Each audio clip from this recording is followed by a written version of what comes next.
Continuamos con fundamentos de programación web. Vamos a ver lo que son los lenguajes que existen para páginas web o para aplicaciones web. Existe una gran variedad de lenguajes para desarrollo web. Los lenguajes y tecnologías web se clasifican en cliente y servidor. Los lenguajes del cliente son los que se muestran y trabajan bajo un navegador web, por ejemplo Chrome o Edge o Internet Explorer. Y estos usualmente son estos tres, tales como HTML, CSS y JavaScript. Estos son los tres lenguajes que corren en un navegador web. Los otros, las bases de datos, todos esos corren en el servidor. Vamos a ver primero qué es HTML. HTML es igual al lenguaje de marcado de hipertexto. Es el lenguaje utilizado para crear páginas web. No importa qué lenguaje de backend, de servidor utilices, no importa, siempre tu sitio web va a requerir HTML. Los navegadores web utilizan y leen y muestran HTML. Así que es el lenguaje más importante. La ventaja que tiene es que es muy fácil de aprender. En un par de horas puedes aprender HTML. HTML es utilizado para darle estructura a un sitio web de forma semántica. Se encarga de la presentación del contenido. ¿A qué me refiero con esto? Es el texto que aparece en el sitio web, las imágenes, los videos y más. Piensa en Facebook, por ejemplo. Las imágenes de tus amigos, los videos, las imágenes de publicidad.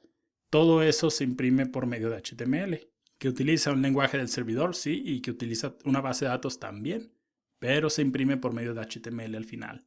Y bueno, si ya has escrito algo de HTML, bueno, es importante aclarar que HTML no es un lenguaje de programación, pero aún así es importante, es demasiado importante para crear sitios web.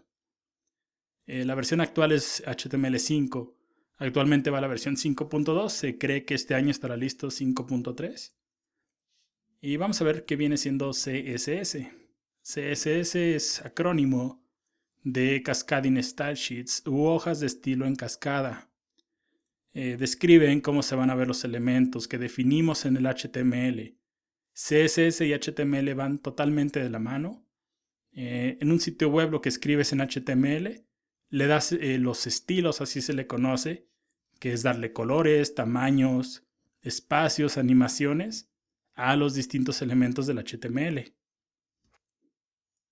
Es la parte más importante para crear un sitio web atractivo visualmente, además de que es utilizado para crear aplicaciones web, páginas web e incluso hoy en día interfaces de aplicaciones móviles que corren en teléfonos Android o iOS. CSS Grid y Flexbox son el nuevo estándar para posicionamiento de los elementos de un sitio web. Y su versión actual es la versión CSS3. Mencioné que hay una estrecha relación entre HTML y CSS. HTML es la estructura. Piensa en esto como los ladrillos y los soportes de una casa, mientras que CSS es la parte de la pintura y los muebles. Es la parte visual de tu sitio web. Mientras que los ladrillos, el cemento, las bases es la parte de estructura. Eso vendría siendo HTML. Vamos a ver qué es JavaScript. A diferencia, por ejemplo, de HTML y de CSS, JavaScript sí es un lenguaje de programación. Es un lenguaje interpretado. Es conocido como el lenguaje de scripting para la web. Creció para la web. Es utilizado, antes era utilizado 100% para la web. Ha evolucionado de tal forma que ya podemos crear incluso aplicaciones para el móvil por medio de JavaScript. Así que es un lenguaje que puedes aprender y utilizar de muchas formas. JavaScript ha pasado de ser un lenguaje inseguro por ahí de los 90s, 2000. Siempre se recomendaba deshabilitar JavaScript porque podía ser un sitio web inseguro, hackeable, etc. Se recomendaba poco para ser utilizado. Y hoy en día es el lenguaje más importante para crear sitios web, aplicaciones web y mucho más. JavaScript añade interacción, como validar un formulario para que no se envíe vacío. Agrega animaciones, reacciona a un clic de un usuario, muestra resultados de una cotización, mensajes de error o de éxito en un formulario, etc. Es lo que va a añadir interacción a nuestro sitio web. Y a diferencia de CSS y HTML, este sí es un lenguaje de programación, tal como mencioné anteriormente.